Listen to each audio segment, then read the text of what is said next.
안녕하십니까. 신인근의 군사TV 디펜스 브리핑입니다. 자, 오늘도 아주 중요한 군사 무기 관련 소식 전해드리겠습니다. 중국 해군이 어마어마한 속도로 군함들을 마구마구 붕어빵 찍어내듯이 찍어내고 있죠. 그래서 지금 미 해군과 중국 해군의 이 전력 격차가 아주 빠른 속도로 좁혀지고 있으면서 그게 20년 더 지나면 이제 역전된다는 거 아니겠습니까?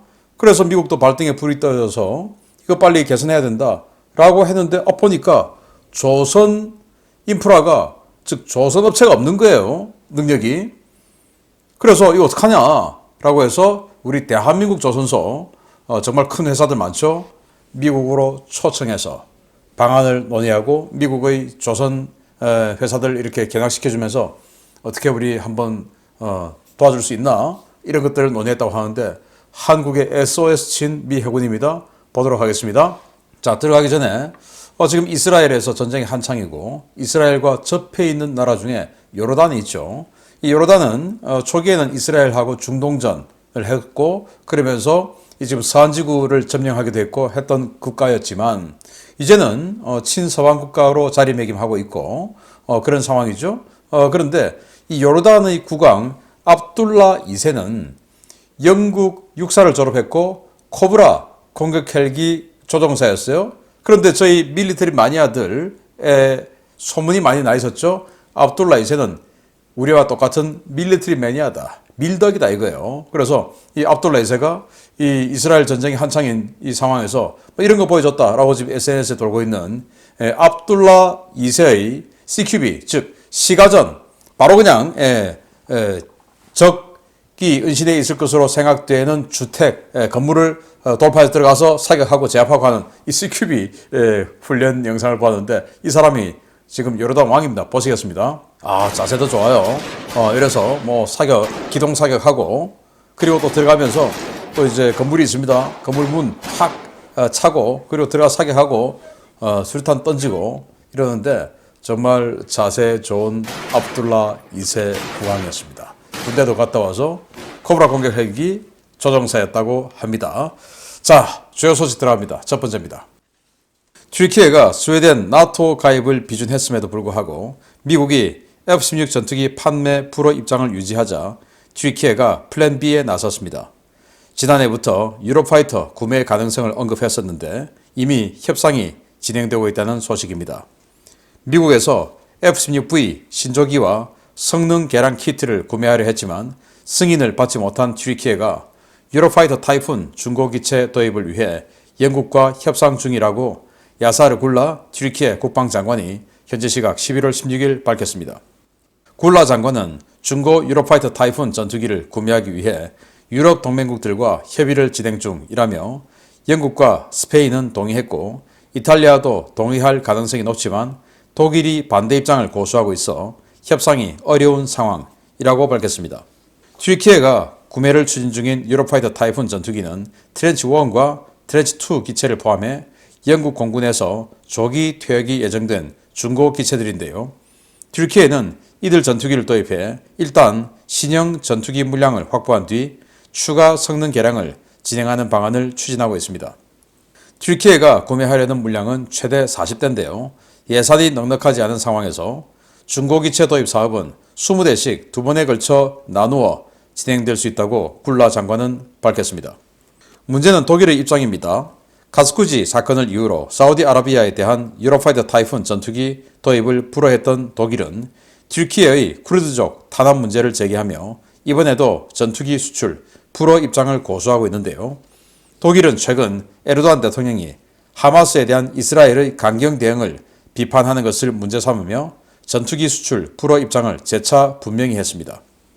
당초 튀르키예는 미국에서 F-16V 신조기 40대와 계량키트 80세트를 200억 달러에 구매하기 위한 계약을 추진했지만 S-400 도입 문제로 미국과 갈등이 불거지며 사업이 좌절된 바 있는데요. 이후 스웨덴의 나토 가입을 비준하는 대가로 F-16V 신조기 구매를 승인받기로 했지만 지난달 비준이 완료됐음에도 미국은 F-16V 판매 승인을 내지 않고 있습니다. 튀르키예는 숙적 그리스가 라팔 전투기를 구매하는 상황을 크게 우려하며 자신들도 4.5세대 전투기가 필요하다는 입장을 미국과 나토에 지속적으로 어필하고 있지만 미국 민주당과 독일 3인당의 반대로 뜻을 이루지 못하고 있는데요. PC주의 때문에 천문학적인 경제적 이익과 대러시아 견제의 핵심 동맹을 잃을지도 모르는 위험한 행태를 보이는 미국 민주당과 독일 3인당, 도대체 무슨 생각인지 모르겠습니다. 네, 유로파이터 타이푼 전투기 트렌치 4 이 버전의 무장을 보여주는 사진이죠. 자, 여기 보시면 유로파이터는 트렌치 1, 트렌치 2, 3, 4 이렇게 쭉 나가는데 트렌치 1은 그냥 이제 우리 한국의 KFX, KF-21 블락 1 그거보다 조금 더 못한 뭐 이런 상태예요. 반쪽짜리 제공 상태고 지상 폭격, 뭐 폭탄 이런 거 안 되고 트렌치 2에 가서 멍텅구리 폭탄 제한적으로 사용할 수 있고 트렌치 3에 가서 이제 멀티롤 그야말로 이 폭격 그리고 전투 다 할 수 있는 멀티롤 전투기가 되고요. 그리고 트렌치 4에 가서는 폭격과 전투를 동시에 할 수 있어요. 이를테면 지금도 보시면 이 폭탄 그리고 여기 폭탄 많죠. 그리고 공대공 무장들 잔뜩 지금 달려 있는데 이 폭격을 하려고 하면 지상을 레이더로 매핑을 해야 되죠. 그러면 정면에 4세대 전투기 같으면 정면이 또 안 보여요. 레이더의 기능을 지상으로 봐야 되니까.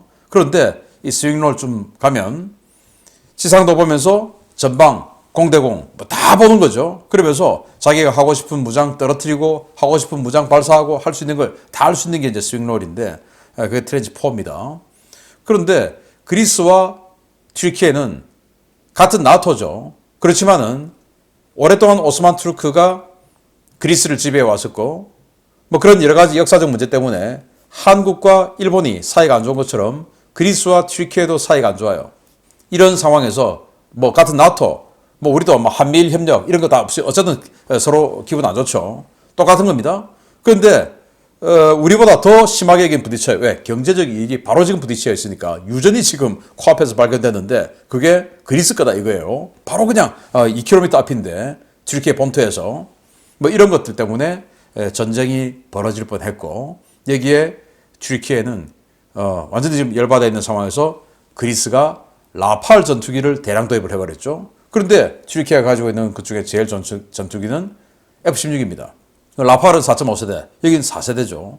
그래서 튀르키예는 F-35 하려고 했다가 F-35는 지금 뭐 S-400 도입 때문에 안 됐죠. 그래서 F-35 안 되면 F-16V라도 하자. 그래서 라팔하고 한번 붙어보자.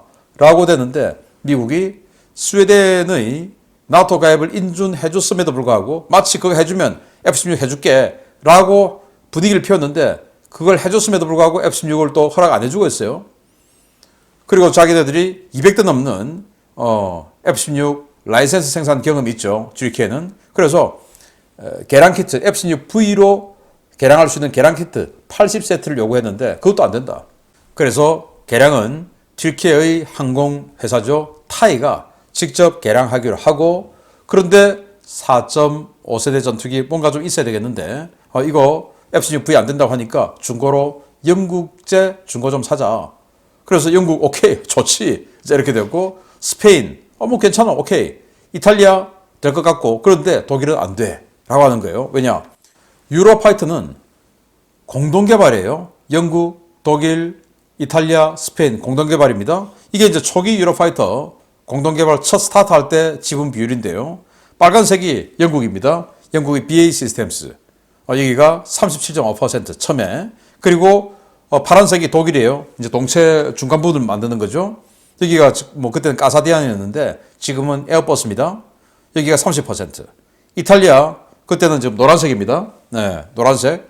여기가 이제 당시는 알레니아라는 회사였는데 지금은 레오나르도 이름을 바꿨죠.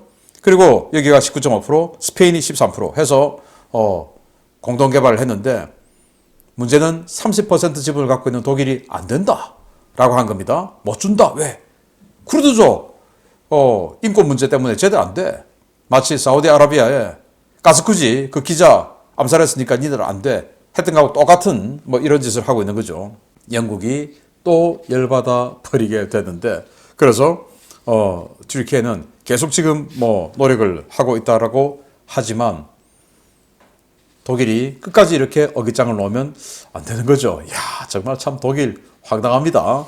자, 그런데 튀르키예가 도저히 나 너무 기분 나빠 해서 나토를 그냥 탈퇴해버리고 이 흑해 진입로인 보스포러스 해협을 그냥 뭐 자기네들 마음대로 통제해버리고 그래서 양쪽의 러시아와 나토의 캐싱보트를 하겠다라고 선언해버리면 어떻게 할까요? 그러면 더 큰일 나겠는데 정말 독일 저런 짓 하지 말았으면 좋겠습니다. 두 번째입니다. 내년 중간 선거를 앞두고 정치권의 악법이 쏟아지며 미 해군력 유지에 적색 등이 켜진 가운데 미 해군의 획득 사업을 총괄하는 해상체계 사령부가 우리나라에 정식으로 SOS를 보냈습니다. 우리 대표단이 미국을 방문했는데 가시적인 성과가 나오기를 바랍니다. 우리나라 방위사업청과 주요 조선업체들이 미군 당국의 공식 초청에 따라 미국 현지의 건함 및 함정 수리 시설을 방문했으며 현지에서 건함 사업 협력을 위한 실무 논의를 실시했다고 미 해군이 11월 17일 밝혔습니다. 이번 일정은 미 해군의 건함 사업의 기획과 연구, 개발, 건조, 시스템 통합과 운용 유지 전반 업무를 관장하는 미 해군 해상체계사령부의 공식 초청에 따른 것인데요. 우리나라에서는 방위사업청과 한화오션, HD현대중공업, SK오션플랜트, HJ중공업 등이 조선사들이 참여했습니다. 우리 대표단은 미 해군 해상체계사령부를 방문해 미 해군 함정사업 담당자들과 회의를 갖고 미 해군의 군함 건조와 운용 유지에 우리 기업들이 협력할 수 있는 방안을 논의했는데요. 미국 측은 우리 조선소들의 우수한 건함 능력과 저렴한 비용, 빠른 납기에 큰 관심을 나타냈습니다. 우리 대표단은 미국의 핵심 건함 시설인 노폭 해군 조선소, 헌팅턴 잉글스 조선소, 오스탈, 제네럴 다이나믹스 나스코 조선소 등을 둘러봤는데요.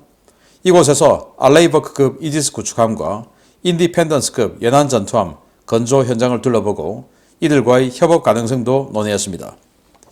미국은 올해 초 건함 사업 책임자를 한국에 보내 한국의 군함 건조 능력과 유지 보수 능력을 살핀 바 있는데요. 중국의 급격한 해군력 증강과 미 조선업계의 역량 부족 사태가 점점 심각해지며 세계 최고 수준의 조선 인프라를 가진 우리나라와의 협력을 간절히 희망하고 있습니다. 문제는 미 해군의 군함은 미국 영토에 있는 미국인 소유의 미국 기업에서 건조해야 한다는 희대의 악법, 존스법과 제반 규정들을 고수하고 있는 일부 정치인들인데요. 미 국방부와 해군이 조속히 정치권을 설득해 우리 기업들과 당면 과제들을 빠르게 해결할 수 있는 기반을 마련하기를 기대해 보겠습니다. 네, 여기 우리 한국 조선소 관계자들, 방사청 관계자들이 미 해군의 초청을 받아서 미국 가서 지금 여러 가지 일정을 수행하고 있는 모습인데 여기 미 해군 해상체계사령부 사령관은 포스타 대장입니다. 이 포스타 대장이 완전히 미 해군의 건함 총지휘하는 그 부대죠. 그 부대의 수상함 담당 제독이 올 2월에 우리나라를 방문했었어요. 이게 이제 그 기사죠. 그래서 우리 현대중공업 그리고 한화오션, 당신 대우조선해양 그리고 이제 한진 HJ중공업이라고 하는데 한진중공업 등을 둘러보면서 야, 우리가 원하는 게 여기 바로 있었구나. 정말 능력 좋다. 이렇게 하고 갔는데 그 사이에 미 상원의원이 민주당 출신 상원의원이 추가로 존스법을 더 강화하는 이 법안을 지금 만들어버린 거예요. 그래서 지금 힘들게 됐는데 그런 상황임에도 불구하고 미 해군은 다시 우리 조선소 관계자들을 이렇게 초청한 겁니다. 한화오션 그리고 현대중공업 그리고 SK 오션플랜트라고 하는데 과거 이제 STX조선 그리고 한진중공업 등이 초청받아 갖고 그래서 1차적으로 미 해군은 정비, 수리 정비라도 우리 동맹국이 좀 하자. 왜냐 창정비 이런 거 진짜 새로 만드는 거 똑같은 그런 상황 아닙니까? 도크를 오랫동안 잡아먹고 있죠. 그래서 동맹국인 한국에서 창정비, 정비, 수리 이런 거라도 좀 하자. 두 번째는 이제 건함도 좀 맡기자라는 게 미 해군의 희망이에요. 왜냐 중국이 너무 빠르게 올라오고 있는데 이 존스법 때문에 미국 국내에서 지금 만들어야 되는데 미국 국내는 조선소가 지금 연간 10만 톤밖에 못 만든다는 겁니다. 그런데 미국은 지금 1년에 알레이버크, 이지스함 2척 그리고 컨스톨레이션급 호위함 4척, 잠수함 4척 등을 건조해야 되는데 미군의 건조 능력은 미국 전체 건조 능력이 절반밖에 안 되는 겁니다.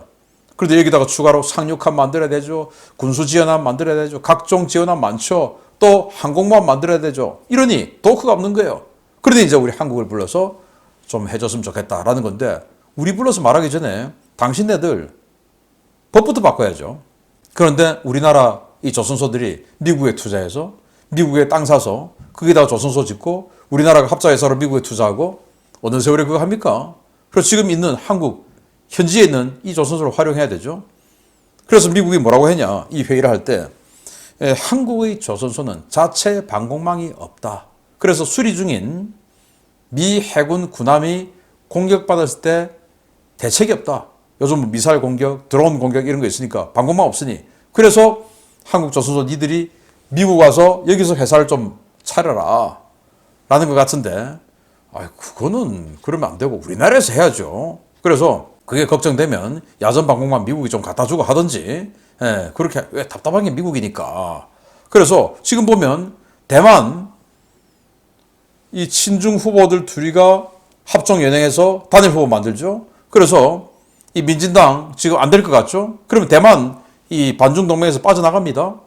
호주 지금 저 모양이죠. 완전히 그냥 친중이죠. 그러면 완전히 구멍 뚫리는데 한국에서 잠수함 건조하고 한국에서 핵잠수함 만들고 지금 뭐 김명수 합참의장 그 후보자 핵잠수함에 대해서 전향적인 정책적 논의가 필요하다라고 하지 않습니까? 우리 핵잠수함 해야 되죠.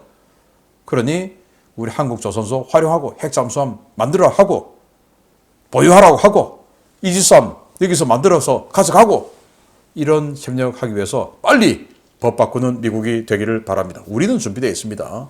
마치겠습니다. 감사합니다.